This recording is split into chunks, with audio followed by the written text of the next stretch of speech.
Hi, I'm Annie Botticelli, and this is the Storyteller Forecast for Pisces for September 2016. Check out my website, anniehelpsyou.com, where you can see what's new in my blog. You can also check out my new spiritual destination retreats. So what's going on in September? I am calling September the triad of transformation. We have eclipses, we have Mercury retrograde, we have the final clash between Saturn and Neptune in the form of a square. This is the last one in the cycle. We also have Jupiter changing signs, and that is noteworthy. So we're going to talk about all of this as it relates to the general astrology and some things that are specific for Pisces. So the eclipses, which I'm going to get into more detail later about what eclipses are, astrologically, what they bring, what to expect, time frames, etc.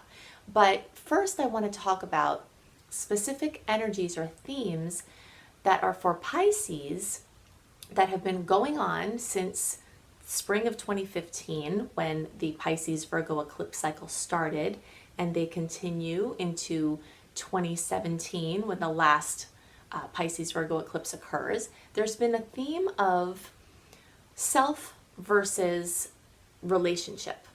So giving up aspects of self in favor of relationship, giving up aspects of relationship in favor of self. This has been an empowerment process. And this set of eclipses in September is removing some aspect of self in favor of focus on relationships. That's the general and energy theme for Pisces.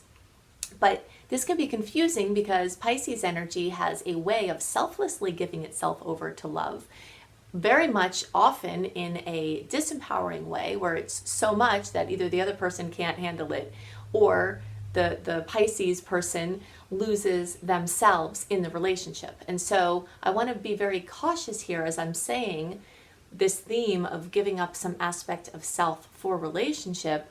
We want to make sure that this is functional and that this is not a codependent giving up, but this is a giving up of a negative aspect of self for relationship. There's a big difference between someone in relationship helping you evolve into your higher version of yourself and you just not being in tune with yourself and giving up aspects that feel true to you for someone else. That is the dysfunctional end of it. So that's what the theme of this eclipse is, specific for Pisces. I'm calling this month for Pisces union because besides this theme of the eclipses being brought up very strongly, we also have the sun, the new moon, which is the solar eclipse, Mercury, Venus, Jupiter, all in, and the transiting north node, all in the seventh house of relationships. So Jupiter has been bringing this long-term theme of relationships, and now we have the personal planets crowding in the seventh house of relationships. Remember that the late degree placements always have this a little bit staggered. So you'll feel early degree placements, so people with their birthdays earlier in the sign will feel this sooner, but the theme is for all of you, definitely for all of you. I'm calling the month of September, the general theme of the month of September for all signs, the triad of transformation.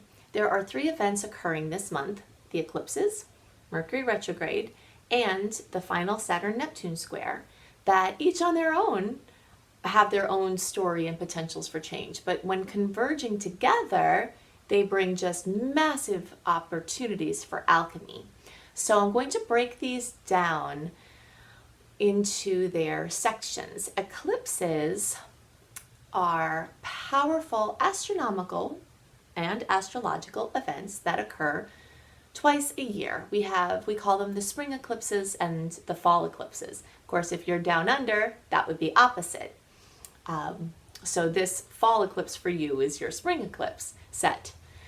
But in any case, the eclipses change trajectories. From the astrological standpoint, they change trajectories. So if you're hoping for or supposed to be doing something over here, but you're on this track, it jostles you sufficiently to move your trajectory. And so the amount of force that is necessary to take your path and change it is equal to the amount of force that the eclipses will come with. Sometimes there just needs to be a little adjustment. Sometimes there needs to be a major adjustment in the form of something very life-changing to get people on track. Sometimes the news comes with eclipses that is unwelcome. Sometimes it comes just as the best thing that you could ever hear, and sometimes these things happen both at the same time. Eclipses run in cycles, and the cycle that we're working on now is the Pisces Virgo eclipse, the Pisces Virgo polarity. This polarity started in the spring of 2015, or you could say the fall of 2015 for people down under.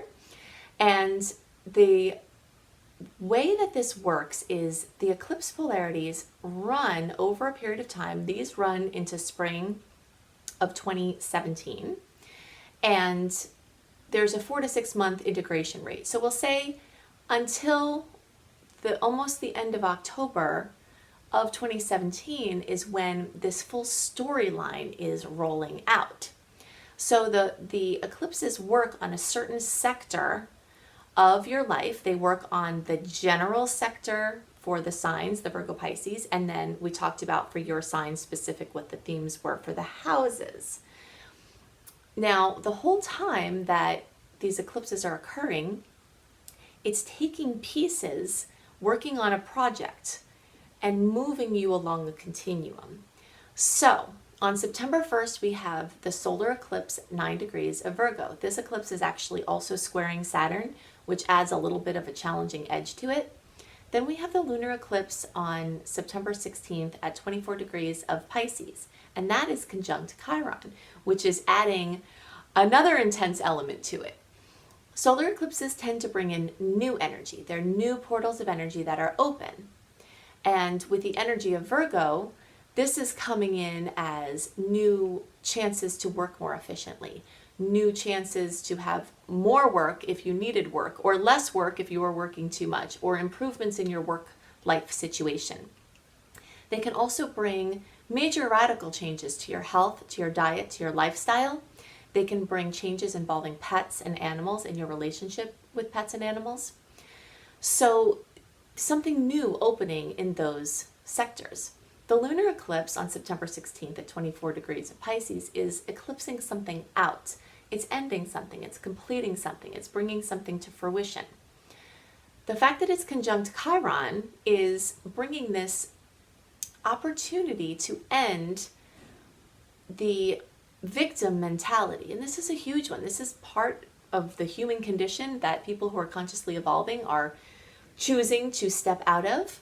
The victim mentality is the belief that life is happening to you, that there's nothing that you can do to make your life better, the quality of your experience better, and that people are doing things to you. And then that fits in with the guilt, blame, shame cycle, and that is the cycle of disempowerment. That's the cycle of the victim.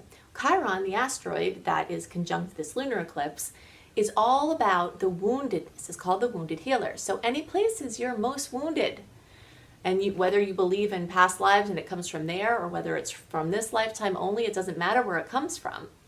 It matters that you have a deep woundedness, and maybe it's the collective consciousness woundedness that you're picking up. Maybe it's your own soul's woundedness, whatever it is. This lunar eclipse is giving a chance to eradicate woundedness, which is very exciting because we are completely limited by our belief that life is happening to us. By using astrology and other tools as opportunities for conscious evolution, improving the quality of your life, we can't control what's going to happen. There are things that are going to happen that are beyond our say, and things have their cycles, and that's the way things are in this plane. But at the same time, we have 100% control over how we see things, how we change our quality of experience. And you do this by ending the victim mentality, by looking inside of yourself for the answers instead of blaming someone or circumstances. So many of the things that will have an opportunity to end with the lunar eclipses have to do with addictions, fears. The 12th house, which rules Pisces, where this eclipse is in sign, has to do with your deepest fears, your deepest habits, your deepest negative conditioning. So ending something in that sector. There's also a theme from things being hit from moving hidden things into the seen realms. Movement of Pisces over to Virgo is taking something from the unseen realm and putting it into the seen realm, from the thought or feelings section and putting it into manifestation, into form. There's also a theme from formlessness, abstract thoughts and ideas, to form. So it's a major, major manifestation portal to take things from here and bring them out here. So while all of this is going on, you may notice that if you follow storylines that have happened since the beginning of 2015, you're in process. And this is not the end of the cycle. We're still in process. So while it might seem like there's a definitive end to certain things, certain other things will take well into 2017 to really, really move to their integration.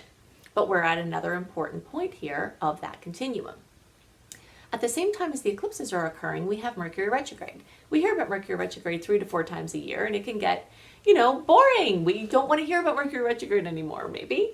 But the fact that it's happening during the eclipse season is very, very strongly bringing up this story of the earthworm. I always think of the earthworm when I think about Mercury retrograde, because the earthworm just goes over old ground, and that's the theme totem animal in Ted Andrews' animal deck. I love Ted Andrews' work.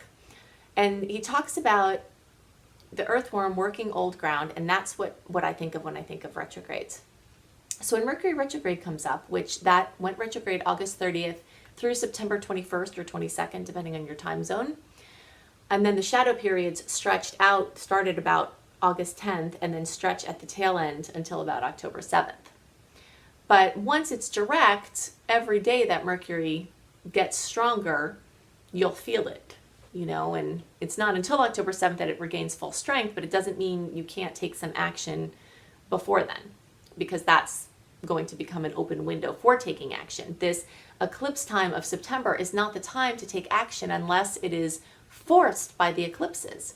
If there's any way you can put off making your decisions, making your plans into the last week of September, at least if possible, then it's going to be a little bit easier for you.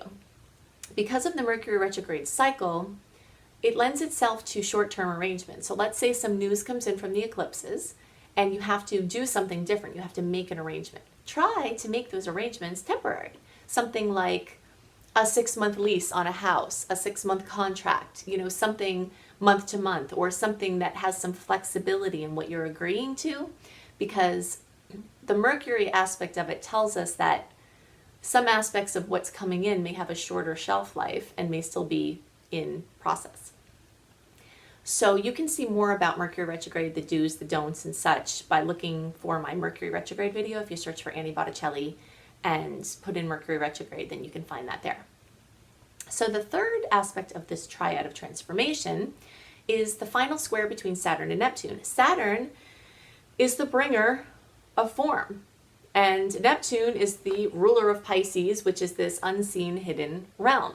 So there's a big theme, and you're hearing it come in through the eclipses, you're hearing it come in through the Saturn-Neptune, of form versus formlessness, of the things that you can see and the things that you can't see. And for many people who are doing spiritual work, you can't see a lot of those things. They're not as tangible.